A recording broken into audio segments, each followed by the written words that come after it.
उत्तर प्रदेश के बाहुबली मुख्तार अंसारी इन दिनों पंजाब की जेल में बंद है। सूबे की योगी सरकार मुख्तार अंसारी को यूपी लाने के लिए कोर्ट में जद्दोजहद कर रही है। ऐसे में सुप्रीम कोर्ट ने एक हल्फनामा दाखिल कर मुख्तार अंसारी ने कहा है कि वो एक ऐसे परिवार का हिस्सा है जिसका देश के स्वतंत्रता आंदोलन में अहम भूमिका रही है। उनके परिवार से राज्यपाल और देश के उपराष्ट्रपति रहे हैं। पूर्वांचल के डॉन मुख्तार अंसारी पर भले ही दर्जनों मुकदमे दर्ज हों, लेकिन उनके पारिवारिक इतिहास काफी गौरवशाली रहा है। मुख्तार अंसारी के दादा आजादी से पहले इंडियन नेशनल कांग्रेस के अध्यक्ष रहे। दादा का नाम भी मुख्तार अंसारी ही था, जिन्होंने देश की आजादी में अहम रोल अदा किया। इसके लिए उन्हें महावीर चक्र से भी नवाजा गया था और गाजीपुर जिला अस्पताल उन्हीं के नाम पर है। वहीं मुख्तार अंसारी के चाचा हामिद अंसारी देश के उपराष्ट्रपति रहे और भाई अफजाल अंसारी मौजूदा समय में सांसद हैं। गाजीपुर जिले में ही नहीं बल्कि पूर्वांचल के कई जिले में मुख्तार अंसारी के परिवार का सम्मान है। मऊ में अंसारी परिवार की इस इज्जत की वजह और है, और वो है इस खानदान का गौरवशाली इतिहास। खानदानी रसूख की जो तारीख इस घराने की है, वैसी शायद ही पूर्वांचल के किसी खानदान की हो। बाहुबली मुख्तार अंसारी के दादा डॉक्टर मुख्तार अंसारी स्वतंत्रता संग्राम आंदोलन के दौरान 1926-27 में इंडियन नेशनल कांग्रेस के अध्यक्ष रहे। वो देश के राष्ट्रपिता महात्मा गांधी के बेहद करीबी माने जाते थे।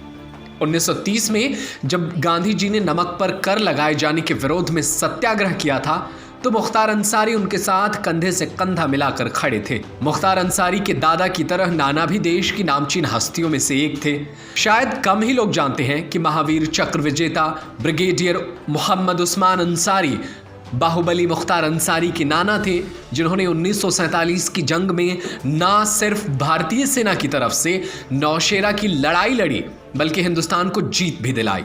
हालांकि वो खुद इस जंग में हिंदुस्तान के लिए शहीद हो गए थे। अंसारी परिवार की इसी विरासत को मुख्तार अंसारी के पिता सुभानुल्लाह अंसारी ने आगे बढ़ाया। कम्युनिस्ट नेता होने के अलावा अपनी साफ सुथरी छवि की वजह से सुभानुल्लाह अंसारी को 1971 के नगरपालिका चुनाव में निर्विरोध चुना गया था।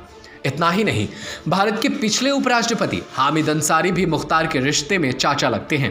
वो उपराष्ट्रपति से पहले विदेश सेवा में थे और अलीगढ़ मुस्लिम विश्वविद्यालय के वीसी भी रह चुके हैं। इसके अलावा देश के जाने माने पत्रकार जावेद अंसारी भी रिश्ते में उनके भाई लगते हैं। एक तरफ जहां सालों की खानदानी विरासत है, तो दूसरी तरफ कई संगीन इल्जामों से घिरे मुख्तार अंसारी हैं, जिन्होंने इस शानदार विरासत पर पैबंद लगा दिया है। मगर इस खानदान की अगली पीढ़ी से मिलेंगे तो फिर हैरानी होगी। मुख्तार अंसारी के बेटे Abbas Ansari shot gun shooting के इंटरनेशनल खिलाड़ी हैं। टॉप शूटरों में शुमार अब्बास न सिर्फ नेशनल चैंपियन रह चुके हैं, बल्कि दुनिया भर में कई पदक जीतकर देश का नाम रोशन कर चुके हैं। अब इस विरासत को आगे बढ़ाने की जिम्मेदारी अब्बास अंसारी की है, जिन्होंने साल 2017 में बसपा से चुनाव लड़े थे, लेकिन जीत नहीं सके। मुख्तार अंसारी के बड़े भाई अफजाल अंसारी 5 बार लेफ्ट पार्टी से विधायक रहे हैं और फिलहाल तीसरी बार गाजीपुर से सांसद हैं, और उनके दूसरे भाई सिबगतुल्ला अंसारी 2 बार विधायक रह चुके हैं। हालांकि वो इस बार चुनाव नहीं जीत सके थे। यूपी के मऊ की कहानी भी बहुत अजीब है। बीते 5 बार से जो उनका विधायक है, वो पिछले 13 सालों से जेल में बंद है। मर्डर, किडनैपिंग और वसूली जैसे दर्जनों संगीन वारदात के आरोप में मुख्तार अंसारी के खिलाफ 40 से ज्यादा मुकदमे दर्ज हैं। फिर भी दबंगई इतनी है कि जेल में रहते हुए भी न सिर्फ चुनाव जीतते हैं, बल्कि अपने गैंग को भी चलाते हैं। 2005 में मुख्तार अंसारी पर मऊ में हिंसा भड़काने के आरोप लगे। साथ ही जेल में रहते हुए बीजेपी नेता कृष्ण नंदन राय के 7 साथियों समेत हत्या का इल्जाम भी अंसारी के माथे पर लगा। मऊ में दंगा भड़काने के मामले में मुख्तार अंसारी ने गाजीपुर पुलिस के सामने सरेंडर किया था और तभी से वो जेल में बंद है। पहले उन्हें गाजीपुर जेल में रखा गया, फिर वहां से मथुरा जेल भेजा गया, फिर मथुरा से आगरा जेल और आगरा से बांदा जेल भेज दिया गया। उसके बाद से आज तक मुख्तार को बाहर आना नसीब नहीं हुआ, लेकिन फिर भी पूर्वांचल में उनका दबदबा कायम है। वो जेल में रहकर भी चुनाव जीतते रहे हैं। ठेकेदारी, खनन, स्क्रैप, शराब, रेलवे ठेकेदारी में अंसारी का कब्जा है, जिसके दम पर उसने अपनी सल्तनत खड़ी की। मगर ये रॉबिन हुड अगर अमीरों से लूटता है तो गरीबों में बांटता भी है। ऐसा मऊ के लोग कहते हैं। सिर्फ दबंगई ही नहीं बल्कि बतौर विधायक मुख्तार अंसारी ने अपने इलाके में काफ़ी काम किया है।